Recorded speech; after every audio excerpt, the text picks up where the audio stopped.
Svetovalnica. Lekarna Ljubljana. Zvesta vašemu zdravju.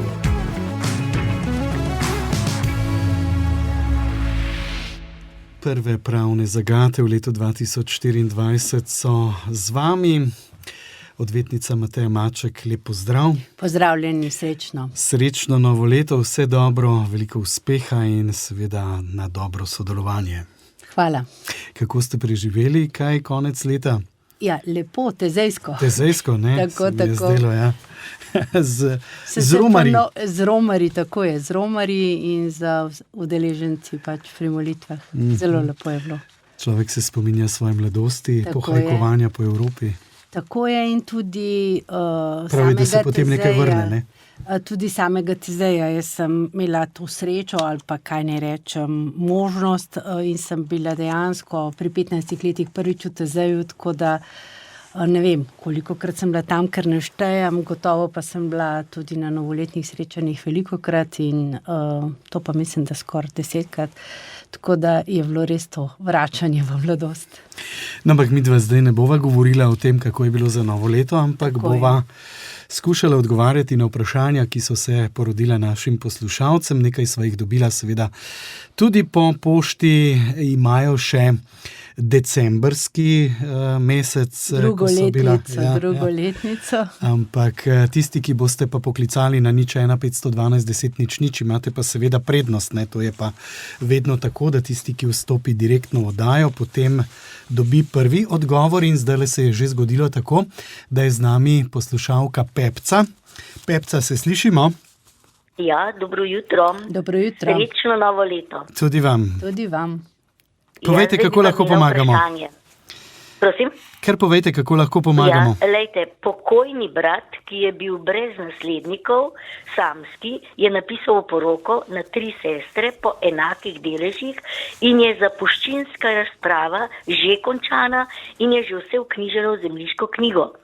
Zdaj se je pa pojavila neka oseba, ki jo sicer ne poznamo, nismo jo videli, da mu je ves čas stala ob strani, da je mu pomagala, ga vozila k zdravniku in da pravi, da ima napisan nek dokument z bratovim podpisom in da bo obnovila zapuščinsko razpravo lahko v 10 letih.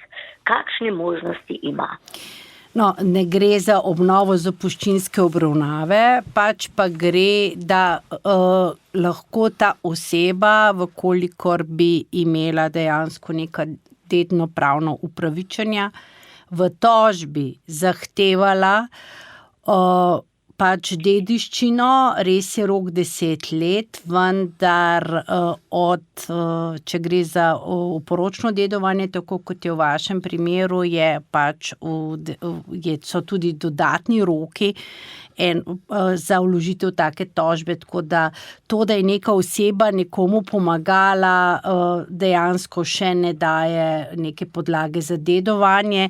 Nenazadnje tudi oporoka mora biti razglašena, če gre sploh za oporoko tega umrlega brata, a ne? In dejansko ona lahko terja dediščino, če ima pač podlago za to. Zdaj, a ima oporoko ali nima oporoke, ne vem. Dejansko pa ni to zdaj, da če ona trdi, da ima pač oporoko, potem so roki bistveno krajši, a ne? Se je javila Pepca, zakaj se to ni zgodilo? Glejte, halo? Če oporoke nima, potem... Ona pravi, da ima en papir napisan, ne oporoko, ker drugače bi mogla že predložiti, ne? Recimo, ja, lejte, mislim, oporoko sodišče ne išče po svet, ne? Če zapustnik naredi oporoko, sodišče pač odloča na podlagi oporok, ki jih sodišče ima, ki pridejo na sodišče, ne?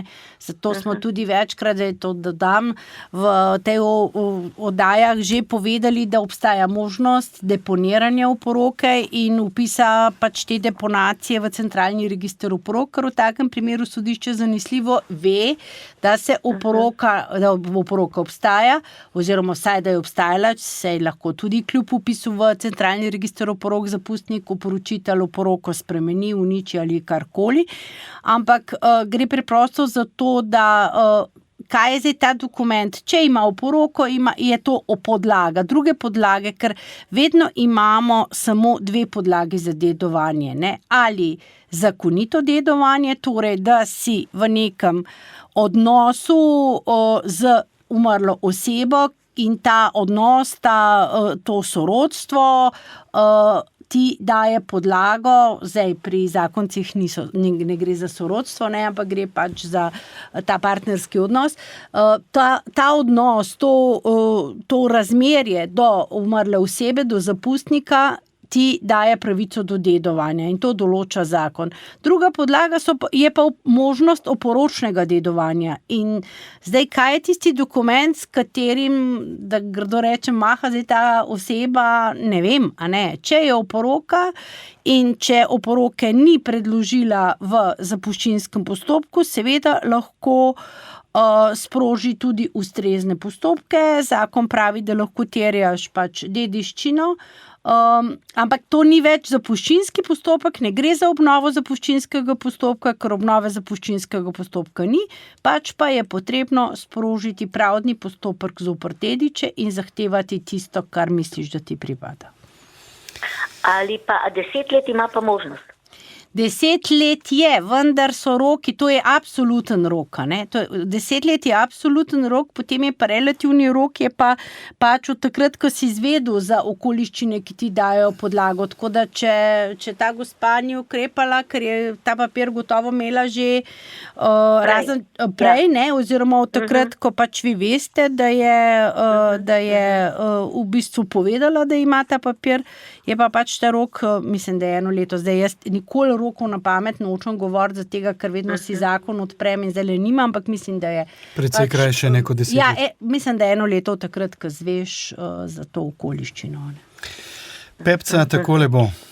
V redu? Najlepša hvala. Ja, prosim, srečno, nasvidenje. Vsekakor pa ta oseba lahko deduje zgolj samo, če ima pač oporoko, s katero je zapustnik kaj zapustil. Samo dejstvo, da mu je pomagala in ni v bistvu pač podlage za zakonito dedovanje, ker zdaj tukaj očitno je, da je bilo v zapuščinskem postopku so seveda sodelovali zakoniti dediči, ampak tudi zapustnik je naredil oporoko, s katero je zapustil svojim 3 sestram premoženje. Tako da...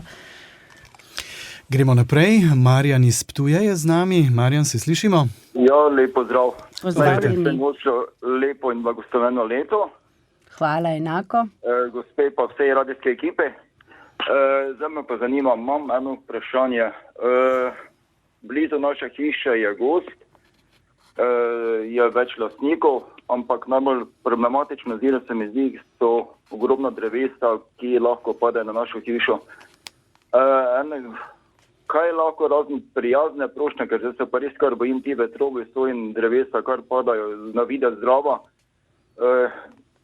Kaj lahko storim, malo bolj, kaj bi rekel, da zaostrim to, ker se res bojim, ker prijateljsko nagovor, da bi se to odstranilo, da ne bi padlo na hišo, sicer hiša zavarovana, ampak to nič ne pomaga, ker so take drevesa, da lahko komplet zlomijo strešje. Kam bi se lahko obrnil, kam bi se mogel obrniti. Hvala, bom poslušal po radiju. Obrniti se morate na lastnike. Lastniki namreč odgovarjajo za svojo nepremičnino in tudi za škodo, ki bi lahko izvirala ali pa bi nastala iz njihovega nepremičnega premoženja. In tukaj v situaciji, kjer je v bistvu gozd in kjer je v bistvu nevarnost dreves, da se podrejo na vaš objekt. V takem primeru je treba pač lastnike tega gozda opozoriti na to njihovo odškodninsko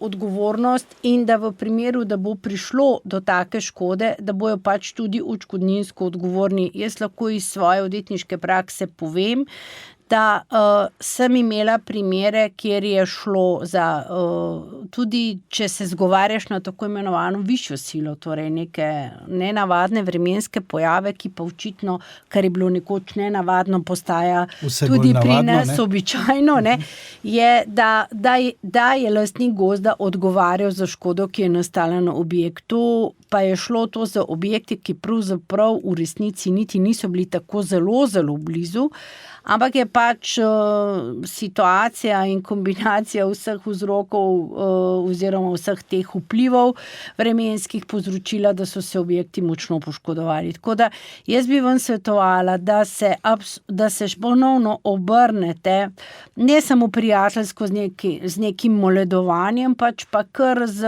neko pisno zahtevo, da naj odstranijo drevesa, ki predstavljajo potencialno nevarnost za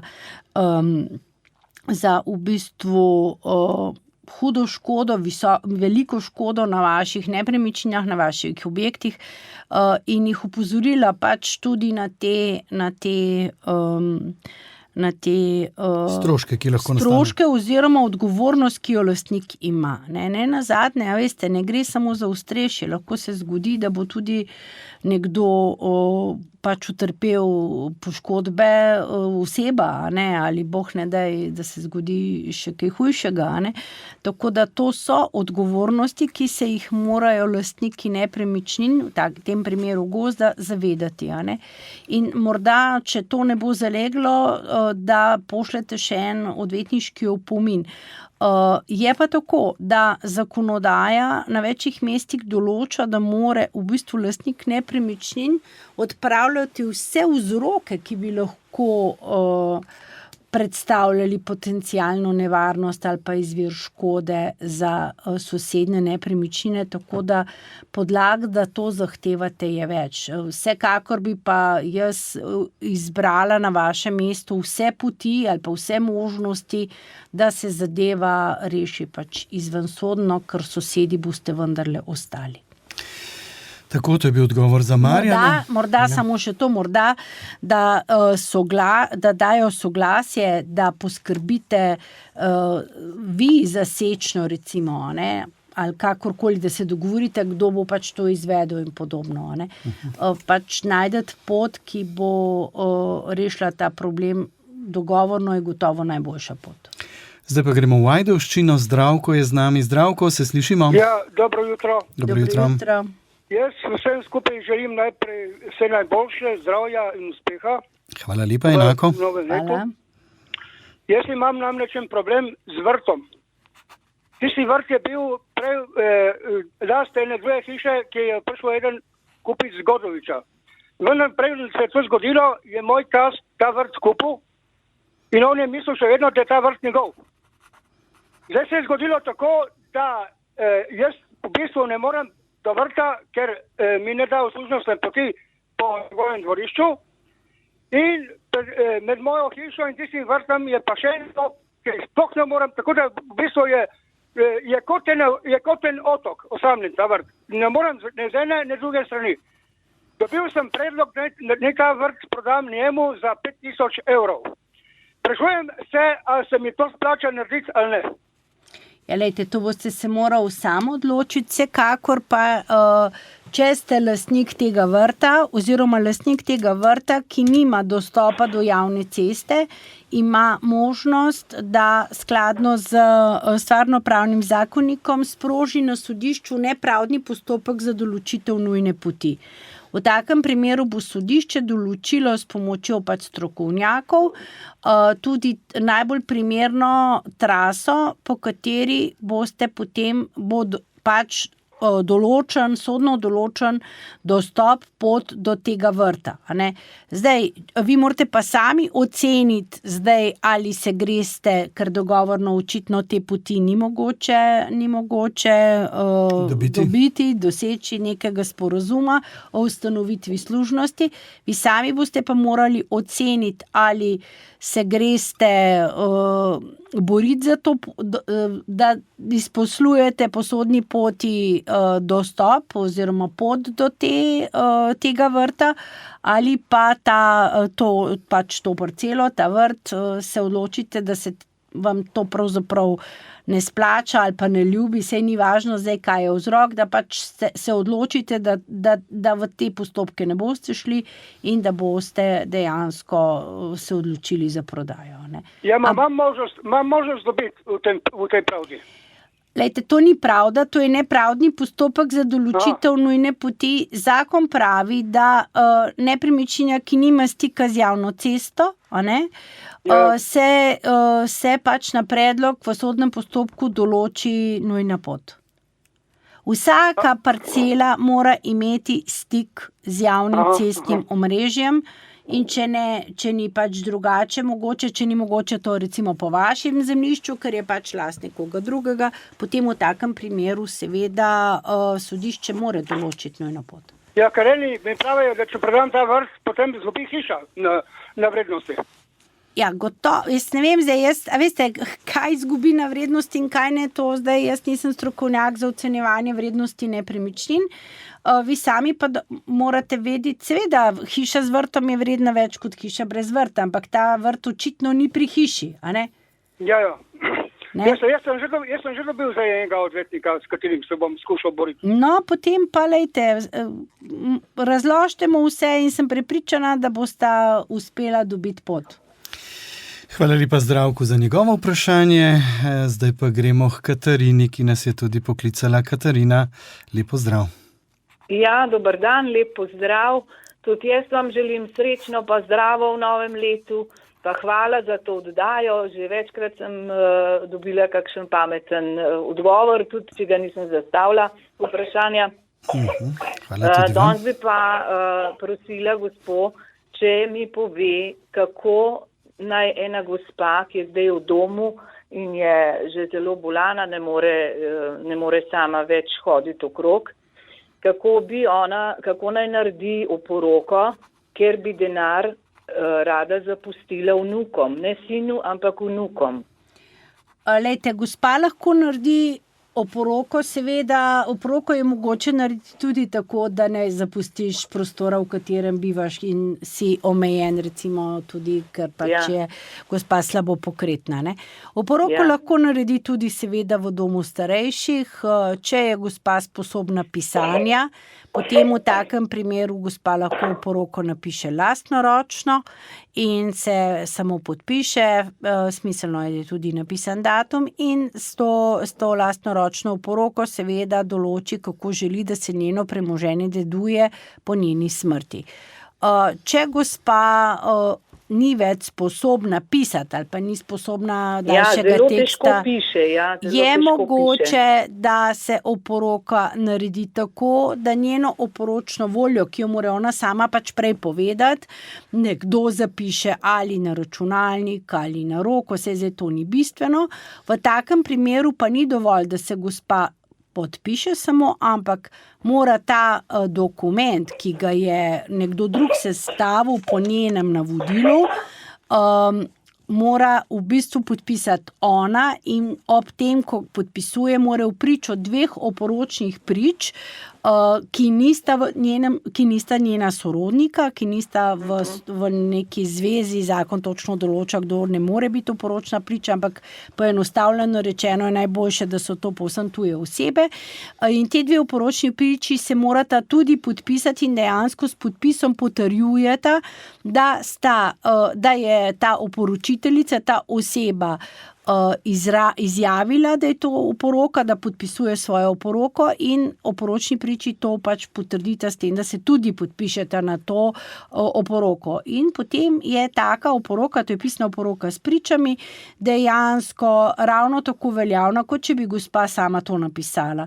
In je potem samo bistveno, da ta oporoka seveda tudi pride v zapuščinskem postopku do zapuščinskega sodnika oziroma da jo pač v zapuščinskem postopku imajo, da jo lahko se razglasi in da se potem tudi lahko izvede dedovanje na podlagi tega oporočnega dedovanja, na podlagi te oporoke.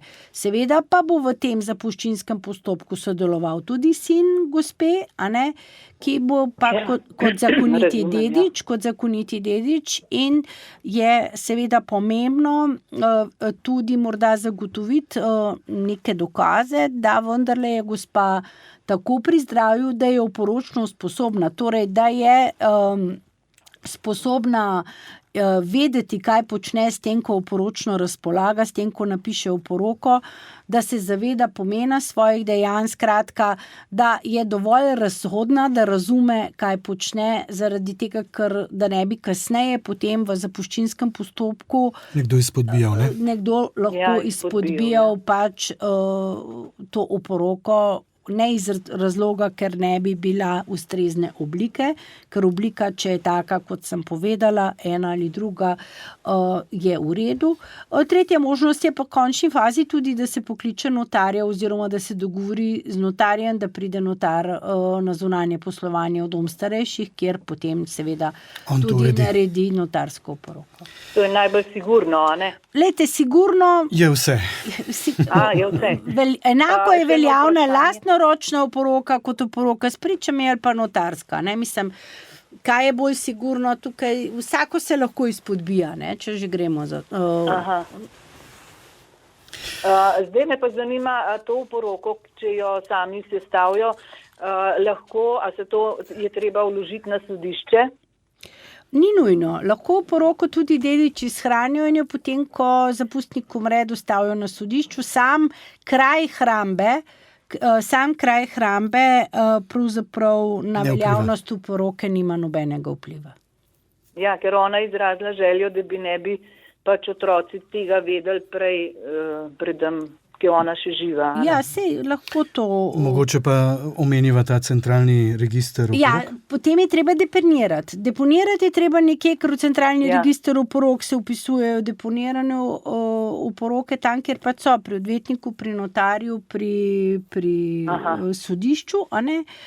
Ker oporoke, ki so nekje hranijo doma, se ne upisujejo v centralni register oporok, a ne?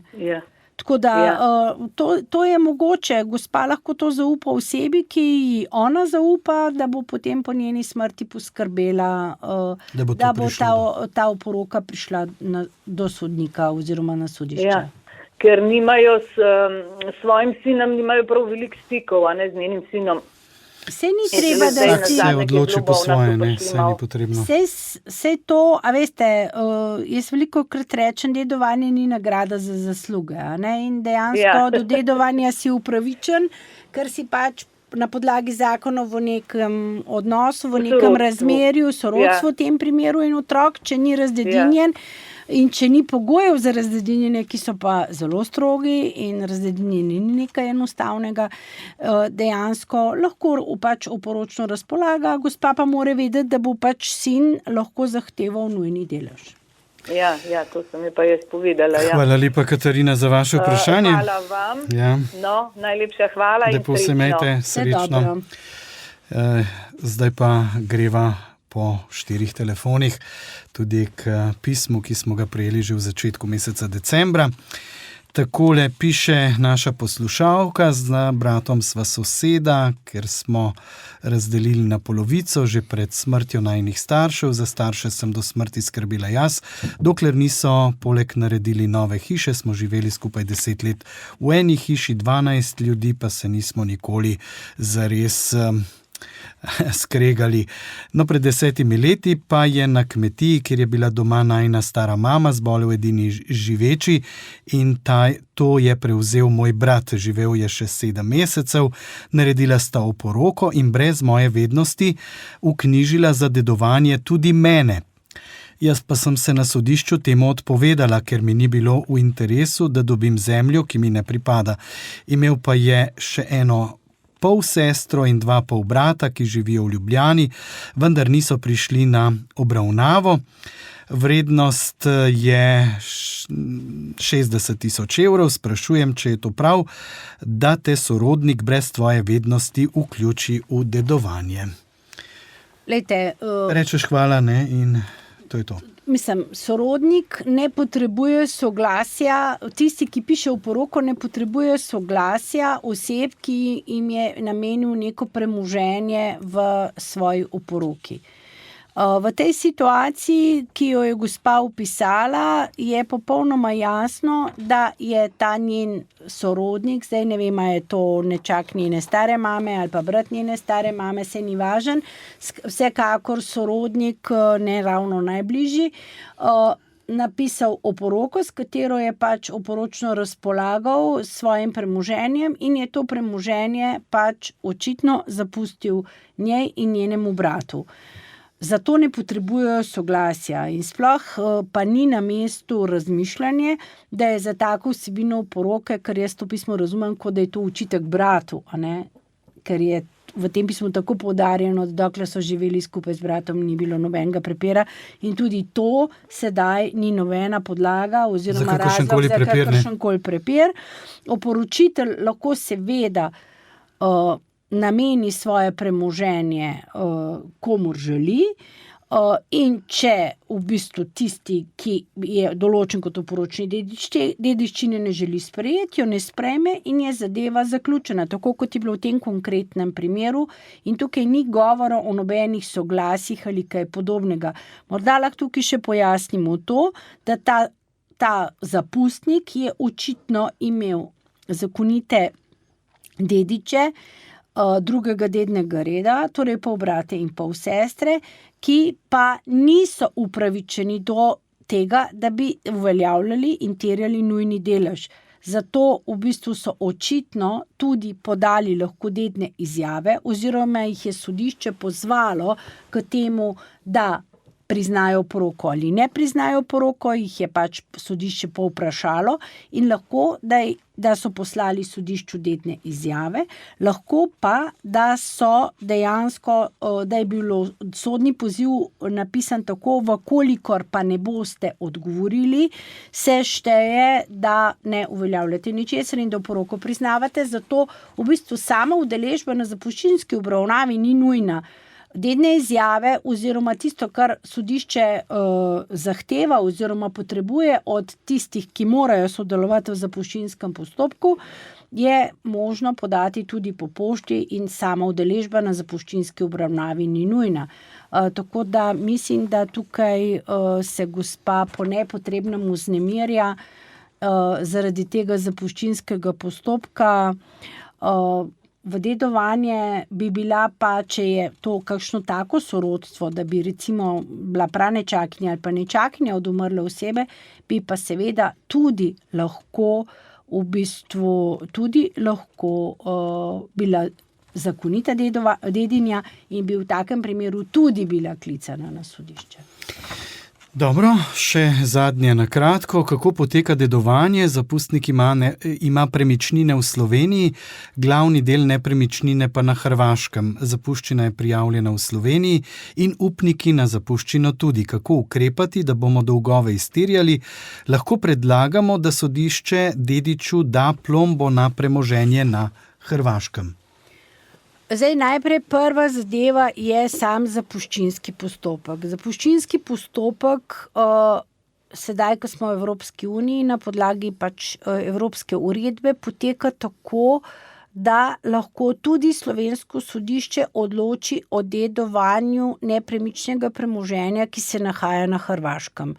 V takem primeru sodišče pač odloči o dedovanju, pri čemer seveda v samem zapuščinskem postopku sodišče najprej ugotovi, katero pravo mora uporabljati. Zdaj, če je zapustnik živel v Sloveniji, je bil večinoma časa tukaj in se ni posebej izrazil, da želi, da se uporablja hrvaško pravo, a ne, potem seveda samo lastništvo nekega nepremičnega premoženja na Hrvaškem ne daje podlago za uporabo hrvaškega prava, ampak ne glede na to ni bistvenih razlik. Ne. Tako da tukaj gre za to, da se dejansko bo lahko zapuščinski postopek izvedel v Sloveniji, sodišče pa bo v zapuščino vključilo tudi nepremično premoženje, ki je na Hrvaškem. Zdaj slovensko sodišče ne more dajati nobenih plomb, ne na slovensko premoženje, tudi če bi bilo to nepremično premoženje v Sloveniji, kot tudi ne na premoženje v tujini. Je pa dejstvo, da dedič odgovarja za zapustnikove dolgove do višine podedovanega premoženja, kar pomeni, da če bo dedič podedoval nepremično premoženje na Hrvaškem, katere vrednost se lahko ugotovi, potem seveda tudi odgovarja za zapustnikove dolgove v Sloveniji do te višine tega premoženja. Ne? Tako da tukaj bo pač potrebna aktivnost upnikov, da bojo pač sledili dogajanju v tem zapuščinskem postopku in da bojo tudi hitro potem ukrepali, odreagirali, da bodo lahko poplačali pač svoje terjatve. Tako, to je bila današnja pravna svetovalnica, prva v letu 2024. Hvala lepa, odvetnica Mateja Maček. Nekaj odgovorov oziroma nekaj vprašanj še imava, ki naj še čakajo, ampak kot rečeno, čez 14 dni se spet srečava, to bo mislim, da 17. januar, spet sreda in takrat boste spet lahko zastavljali vaša vprašanja in dobili odgovore na tisto, kar boste poslali po elektronski pošti ali po navadni pošti svetovalnica@ognisce.si. Za danes pa hvala lepa in vse dobro v letu 2024. Srečno. Svetovalnica. LL Viva, specializirana prodajalna z medicinskimi pripomočki. LL Viva.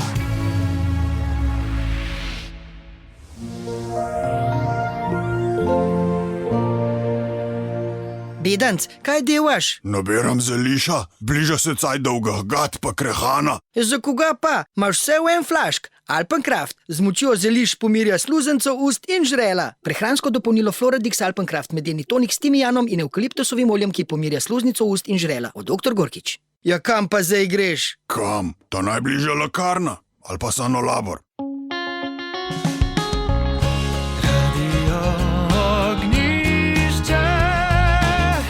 V Gornji Radgoni na 105,9 MHz.